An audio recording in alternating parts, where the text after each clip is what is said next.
चांद दिखने के बाद कल पूरे देश में हर्षोल्लास के साथ मनाया जाएगा हिंदू मुस्लिम भाईचारे का पर्व ईद उल फित्र। राज्यों में कई जगह पर अदा की जाएगी नमाज।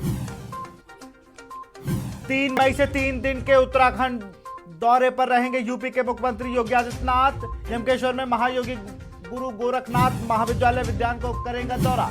मुख्यमंत्री पुष्कर सिंह धामी ने सचिवालय में वन अग्नि की रोकथाम को लेकर की समीक्षा बैठक। वन अग्नि से प्रभावित जनपदों में वन विभाग के उच्च अधिकारियों को नोडल अधिकारी बनाने के निर्देश दिए। सीएम पुष्कर सिंह धामी के लिए अपने विधानसभा की सीट छोड़ने वाले पूर्व विधायक कैलाश गहतुड़ी बढ़ाया गया कद। कभी भी हो सकते हैं चंपावत। 4 धाम यात्रा के लिए उत्तराखंड सरकार ने तय की तीर्थ यात्रियों की संख्या। यात्रा में रिकॉर्ड श्रद्धालुओं की पहुंचने की संभावना। होटल और धर्मशालाओं से मिल रही है जानकारी। देहरादून में मिल्क प्रोडक्ट के नाम पर बिक रहा स्वीट पॉइजन। 700 किलो नकली पनीर और 100 किलो मावा किया गया जब्त। आप देख रहे हैं के न्यूज, खबरों का सारथी।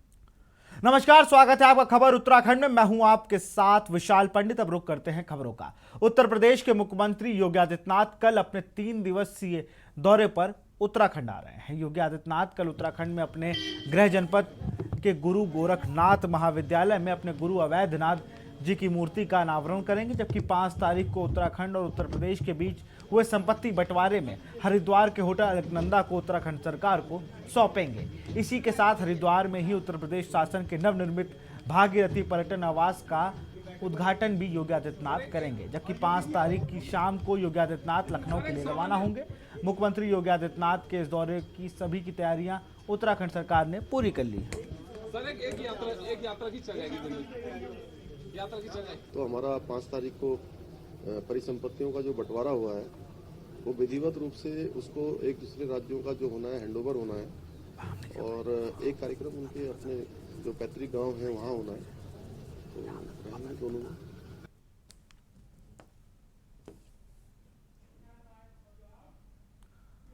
और सीधे आपको जर्मनी के बर्लिन ले चलते हैं, जहां पर प्रधानमंत्री नरेंद्र मोदी क्या कुछ कह रहे हैं, सुन लेते हैं।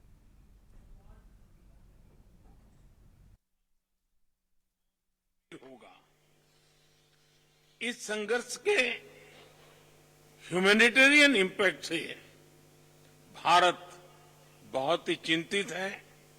हमने अपनी तरफ से यूक्रेन को मानवीय सहायता भेजी है। हम अन्य मित्र देशों को भी अन्य निर्यात, तेल आपूर्ति और आर्थिक सहायता के माध्यम से मदद करने की कोशिश कर रहे हैं। आज 6ठी आईजीसी में से भारत जर्मनी भागीदारी को एक नई दिशा मिली है। इस आईजीसी ने एनर्जी और एनवायरनमेंट दोनों क्षेत्रों में हमारे सहयोग को महत्वपूर्ण गाइडेंस दिया है। मुझे विश्वास है कि आज किए गए निर्णयों का हमारे क्षेत्र और विश्व के भविष्य पर सकारात्मक प्रभाव पड़ेगा। आज हम Indo Germany partnership on green and sustainable development launch कर रहे हैं। भारत ने ग्लासगो में अपने क्लाइमेट एम्बिशन को बढ़ाकर विश्व को यह दर्शाया है कि हमारे लिए ग्रीन एंड सस्टेनेबल ग्रोथ एक आर्टिकल ऑफ फेथ है।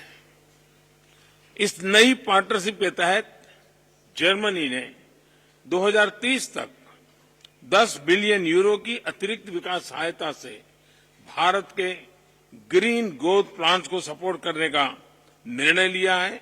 इसके लिए मैं जर्मनी और चांसलर शोर्ज को धन्यवाद देता हूं।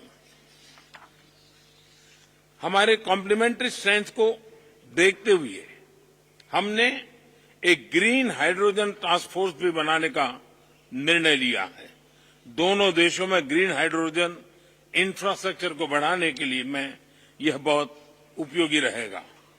भारत और जर्मनी दोनों को ही अन्य देशों में डेवलपमेंट कोऑपरेशन का लंबा अनुभव है।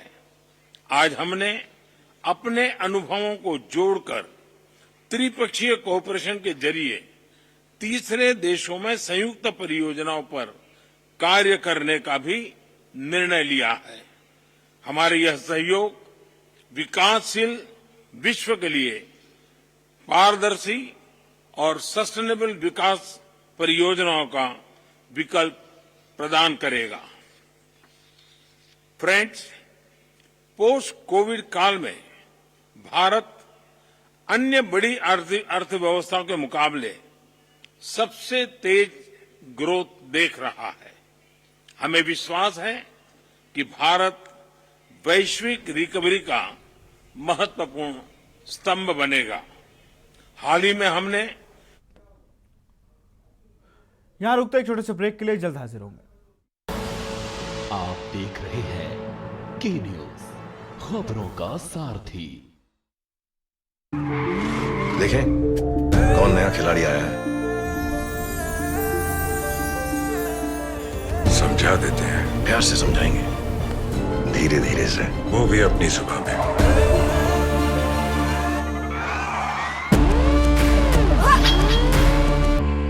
ये तो अपनी जुबान है। जुबान एक हो तो दिल भी एक होने चाहिए। विमल बोलो जुबान केसरी। आप देख रहे हैं के न्यूज, खबरों का सारथी। ब्रेक के बाद आपका स्वागत। उत्तराखंड की विश्व विख्यात चार धाम यात्रा का आगाज हो गया है। इस यात्रा की शुरुआत में आज ऋषिकेश श्रद्धालुओं का पहला जत्था रवाना हुआ।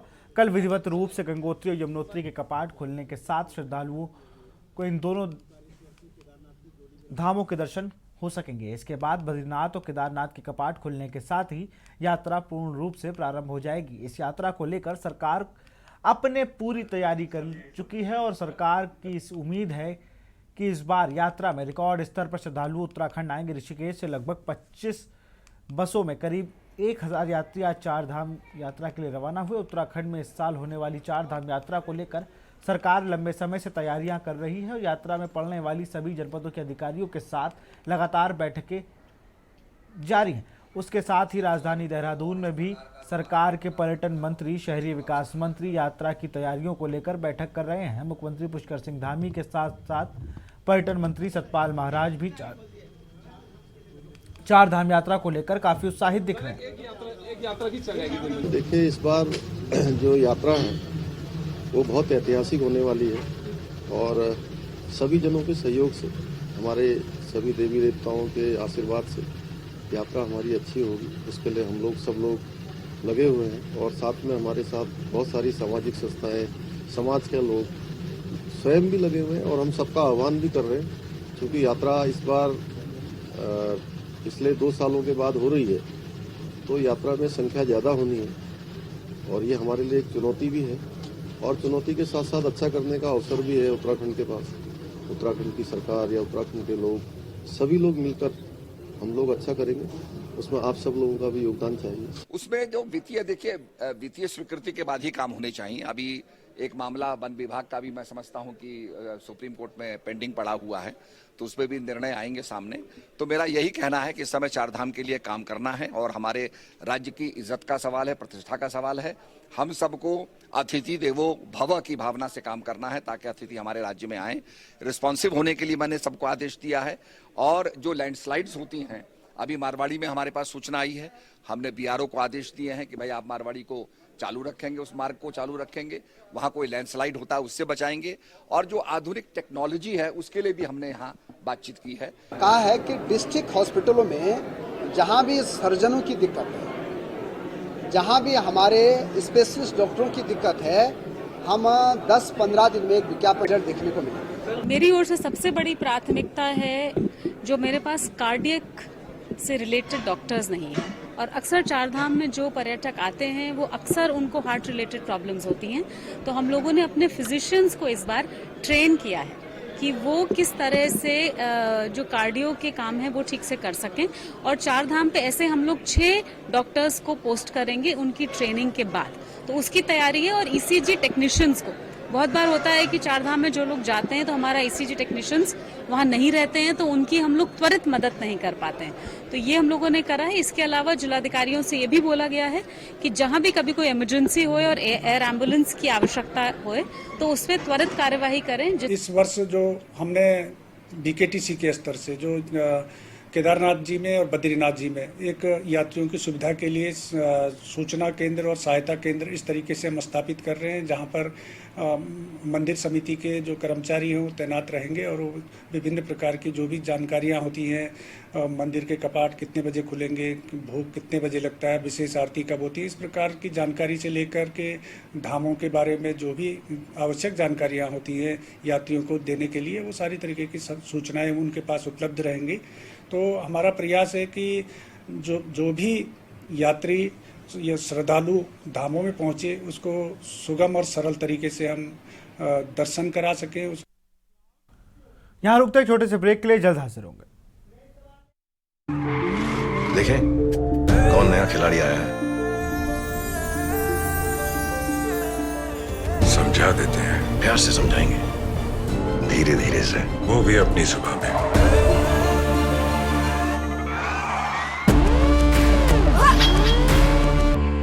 ये तो अपनी जुबान है। जुबान एक हो तो दिल भी एक होने चाहिए।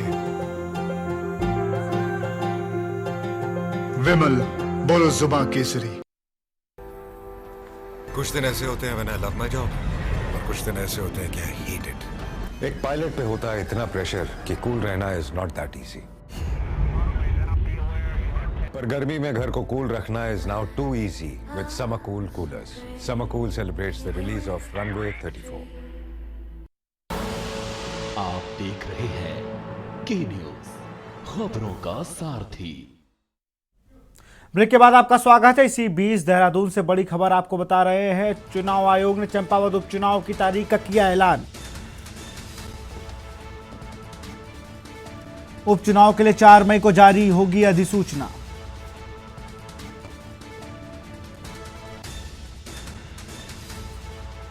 इकतीस मई को चंपावत में जनता करेगी मताधिकार का प्रयोग। 3 जून को की जाएगी मतदान की मतगणना।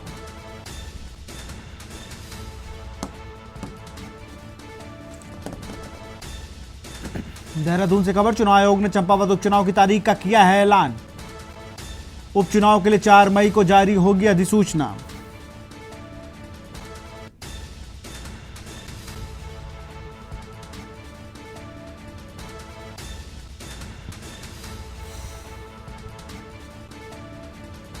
तीन जून को की जाएगी मतदान की मतगणना।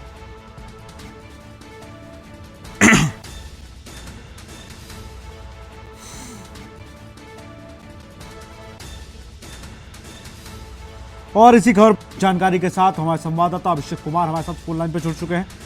अभिषेक, जिसका इंतजार था वो खत्म। 31 मई को चंपावत में जनता करेगी मताधिकार का प्रयोग। जी बिल्कुल। देखिए, केंद्रीय चुनाव आयोग ने आज ही जो है ये तारीखों का ऐलान किया है। देश के 3 राज्यों की 3 विधानसभा सीटों पर उपचुनाव होने हैं, जिसमें उड़ीसा, केरल के साथ साथ उत्तराखंड की चंपावत सीट पर भी उपचुनाव होना है। बीजेपी के जो विधायक थे कैलाश गौतड़ी, उन्होंने इस्तीफा दिया था इस सीट से, क्योंकि मुख्यमंत्री जो पुष्कर सिंह धामी है उत्तराखंड के, वो चुनाव हार गए थे। लेकिन मुख्यमंत्री बनने के बाद उनको भी चुनाव लड़ना था, चुनाव जीतकर असेंबली में आना था। तो उनके लिए कैलाश गौतड़ी जो बीजेपी विधायक थे, उन्होंने अपनी सीट छोड़ी थी। उसी सीट पर जो सीट उन्होंने छोड़ी चंपावत की, उसी सीट पर जो है अब उपचुनाव होगा और उनकी तारीखों का ऐलान आज मुख्य चुनाव आयोग ने कर दिया है।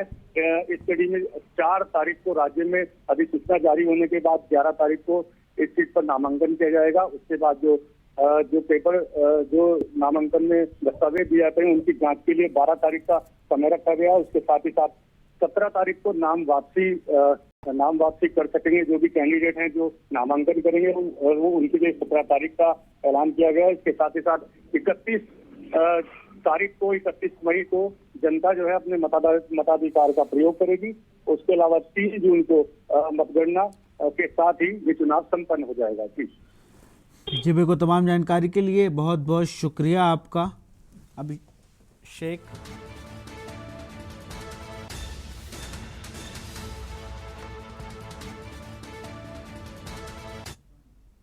द्वादश ज्योतिर्लिंग में अग्रणी व पर्वतराज हिमालय की गोद में बसे भगवान केदारनाथ की पंचमुखी चल विग्रह उत्सव डोली अपने शीतकालीन गद्दी स्थल ओंकारेश्वर मंदिर ऊखीमठ से कैलाश के लिए रवाना हो गई है। भगवान केदारनाथ की पंचमुखी चल विग्रह उत्सव डोली के कैलाश रवाना होने पर विद्वान आचार्यों ने वेद ऋचाओं, भक्तों के जयकारों, महिलाओं की धार्मिक भजन, आर्मी व स्थानीय वृद्ध यंत्रों की मधुर धुनों से क्षेत्र के वातावरण भक्तिमय बना दिया गया। विगत 2 वर्षों से कोरोना संक्रमण की वजह से लगे लॉकडाउन के कारण इस बार भक्तों में भारी उत्साह देखा गया है।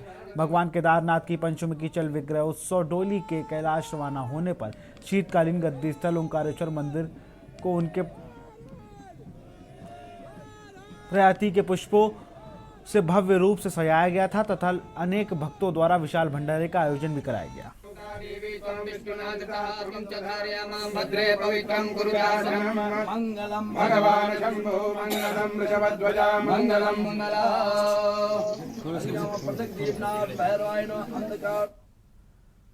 यहाँ रुकते एक छोटे से ब्रेक के लिए, जल्द हाजिर होंगे। आप देख रहे हैं के न्यूज, खबरों का सारथी। देखें कौन नया खिलाड़ी आया है। समझा देते हैं। प्यार से समझाएंगे, धीरे धीरे से। वो भी अपनी जुबान में।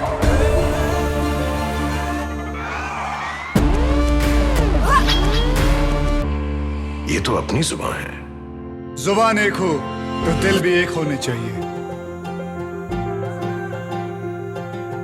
विमल बोलो जुबान केसरी। आप देख रहे हैं के न्यूज, खबरों का सारथी। ब्रेक के बाद आपका स्वागत है। देवभूमि उत्तराखंड में अक्षय तृतीया के रोज 4 धाम यात्रा का शुभारंभ होने जा रहा है। प्रशासन की तरफ से तैयारियां पूरी कर ली गई हैं, लेकिन इस बार यात्रियों की यात्रा महंगी पड़ेगी। उन्होंने दर्शन करने के लिए बड़ी कीमत अदा करनी है। टोल प्लाजा पर टोल, पेट्रोल डीजल के दाम से ज्यादा होने के बाद सफर महंगा होगा, क्योंकि वाहनों का किराया भी बढ़ाया गया है। इस बीच एक बड़ी खबर यह है कि कमर्शियल सिलेंडर 102 रुपए बढ़ा दिया गया है, जिससे रेस्टोरेंट संचालकों के ऊपर महंगाई का बोझ बढ़ गया है और यह अब यात्रियों पर भी पड़ेगा। जगह आम जनता को महंगाई झेलनी पड़ेगी। देखिए इस खास रिपोर्ट में।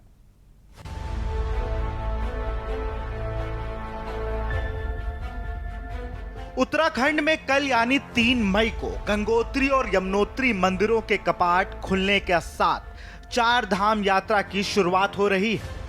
केदारनाथ के कपाट 6 मई को और बद्रीनाथ के कपाट 8 मई को खुलेंगे। उत्तराखंड सरकार ने 4 धाम यात्रा के पहले 45 दिनों के लिए कार्य योजना तैयार कर ली है। यात्रियों की संख्या सरकार ने तय कर ली है, लेकिन 4 धाम यात्रा मार्ग पर गाड़ियों की संख्या अब तक तय नहीं हुई है। गाड़ियों की कमी के चलते कई यात्री महंगी दरों पर प्राइवेट टैक्सी से सफर करने को मजबूर होंगे। वहीं किराए में बढ़ोतरी देखी जा सकती है। उत्तराखंड में कॉमर्शियल गैस सिलेंडर के दाम 102 रुपए बढ़ गए हैं। इसके साथ ही सिलेंडर 2398 रुपए 50 पैसे हो गया है, जिसमें कीमतों में 4 माह में करीब 453 रुपए की बढ़ोतरी हुई है। कल से 4 धाम यात्रा शुरू हो जाएंगे। ऐसे में महंगाई की मार 4 धाम यात्रियों को भी झेलनी पड़ेगी। घर से दूर दूसरे राज्य में पेट भरने के लिए, उन्हें खाने के लिए ज्यादा। जो बात आप बता रही हैं कि कमर्शियल सिलेंडर में बढ़ोतरी हो गई है, तो मुझे लगता है कि भारत के लोगों को सहने की आदत हो गई। लगातार 2 सालों से कोरोना की मार झेल रही है आम जनता और महंगाई इस समय चरम सीमा पे है। आप देख रहे होंगे कि लगातार खाद्य सामग्री, जो अभी ये देख रहे होंगे आप, सरसों का तेल पहले 70, 75, 80 रुपए हुआ करता था, आज लगभग 200 से 250 रुपए लीटर ये हो चुका है। ये बड़ी अफसोस की बात है। सरकार को इस पे कंट्रोल करना चाहिए, जिससे कि आम जनता राहत की सांस ले। और क्या बोलते हैं, अभी जो हमारी जो 4 धाम यात्रा शुरू होने वाली है, इसकी मार कहीं ना कहीं आम जनता पे पड़ने वाली है। इतनी महंगाई हो चुकी है कि आम आदमी यात्रा नहीं कर सकता। भगवान बद्री विशाल से हम कामना करते हैं, बाबा केदार से कामना करते हैं कि ये महंगाई कम हो, सरकार की आंखें खोले, जिससे कि आम जनता के लिए राहत की सांस मिले। देखिए, मैं कुल मिलाकर के कहना चाहूँगा कि महंगाई तो बढ़ी है, उस पर इनकार नहीं किया जा सकता, किंतु साथ साथ में आय के स्रोत भी बढ़े हैं। तो इसलिए दोनों का अगर देखा जाए तो समायोजन करके देखा जाए तो कुल मिलाकर के इसमें माननीय प्रधानमंत्री जी चिंतित हैं। वो इस तरह के सुझाव भी दे रहे हैं कि कैसे हम कंट्रोल करें, किस तरह से हम टैक्स को कम करें ये सभी राज्यों को उन्होंने निर्देशित भी किया, सभी मुख्यमंत्रियों को कहा भी है। तो मुझे लगता है कि धीरे धीरे ये सब व्यवस्थाएं कंट्रोल में हो जाएगी और महंगाई में बढ़ोतरी होगी। पेट्रोल और डीजल के लगातार बढ़ रहे दामों की वजह से पूरे देश में महंगाई चरम पर है। अभी तक महंगाई सिर्फ पेट्रोल, डीजल और गैस तक सीमित थी, लेकिन अब महंगाई लोगों के किचन में घुस गई है। फल, सब्जियां सहित अन्य जरूरी खाने के सामान महंगे हो गए हैं। कॉमर्शियल गैस सिलेंडर के दाम भी बढ़ते जा रहे हैं, जिससे रेस्टोरेंट, होटल संचालकों व मालिकों के लिए सामान के दाम बढ़ाना मजबूरी हो गया। वहीं राज्य में अर्थव्यवस्था में अहम योगदान देने वाले 4 धामों की यात्रा करने वाले यात्रियों को ईश्वर के दर्शन के लिए महंगाई की मार झेलनी पड़ेगी। देहरादून से के न्यूज के लिए हिना आजमी की रिपोर्ट। श्री केदारनाथ भगवान की पंचमुखी डोली शीतकालीन गद्दी स्थल ओंकारेश्वर मंदिर ऊखी मठ से केदारनाथ धाम के लिए प्रस्थान किया। आज प्रथम पड़ाव श्री विश्वनाथ मंदिर गुप्त काशी पहुंची। दूसरी ऋषिकेश में संयुक्त यात्रा के लिए बस अड्डे पर पंजीकरण केंद्र के बाहर 4 धाम यात्रियों की भारी भीड़ उमड़ गई। वेद मंत्रोच्चारण एवं धार्मिक परंपराओं के बीच आज सोमवार को बाबा केदार की पंचमुखी भोग मूर्ति ने चल विग्रह डोली में विराजमान होकर पंच केदार गद्दी स्थल ओंकारेश्वर मंदिर से अपने धाम के लिए प्रस्थान किया।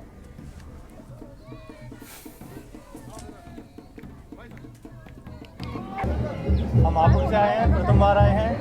प्रथम बार यहाँ पे ओंकारेश्वर में आए हैं, पहले केदारनाथ में आते रहे हैं। आज बाबा की डोली देखने का सौभाग्य प्राप्त हुआ तो हम यहाँ पर आए हैं। मैं, मेरी दीदी और मेरे जीजा जी और अपने भांजी के साथ।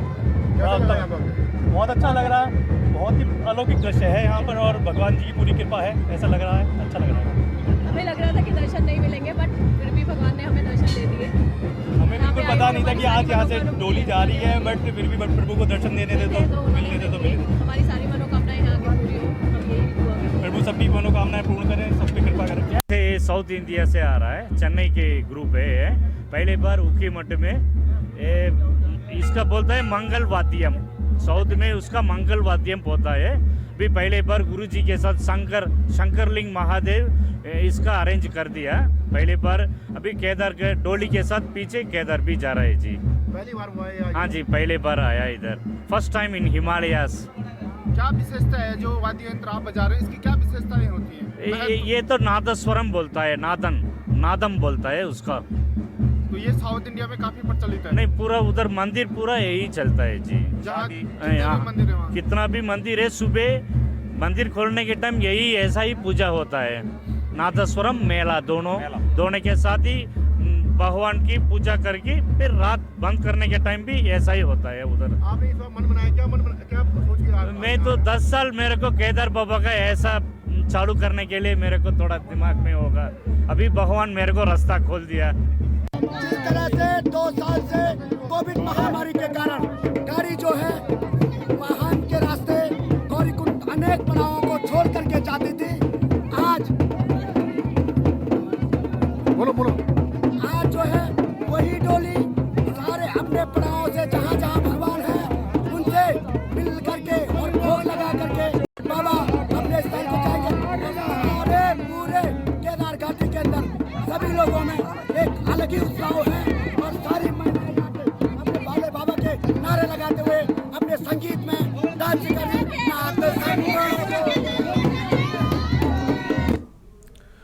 फिलहाल खबर उत्तराखंड में इतना ही। देखते रहिए के न्यूज इंडिया। नमस्कार।